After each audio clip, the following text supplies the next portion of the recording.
原來有好多朋友都會讀錯延後或者延期呢個英文字。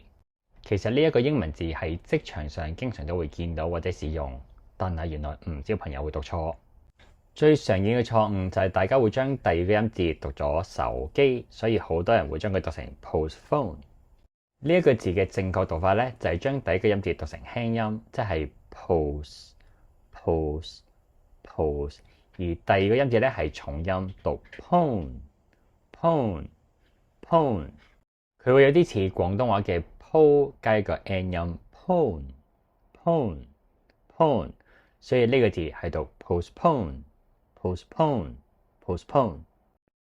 嘅第一個用法咧，就係喺佢後面加一個名詞，代表延遲呢個活動。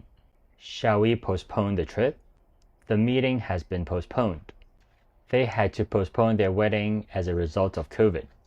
Postpone 嘅第二個用法咧，就係喺 postpone 後面加一個動詞嘅 ing 形態，意思係延遲做呢一個行為。不過相對地咧，呢一個用法係比較正式，所以比較少用嘅。They postponed launching the website. 較常見可能會見到 They postponed the launching of the website. We postponed renewing the contract. 較常見可能會見到 We postponed the renewal of the contract. The government postponed implementing the new policy. 較常見可能會見到 The government postponed the implementation of the new policy. 我哋練習3次現在式 postpone, 3次過去式 postponed。考下大家，不如我哋延遲個生日飯啦。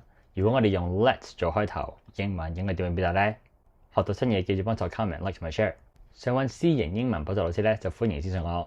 想支持我繼續拍片或者想輕鬆地揾翻啲過去拍過嘅題材咧，就歡迎訂閱嘅 Patreon 平台。咁每個星期都會有會員專屬影片嘅。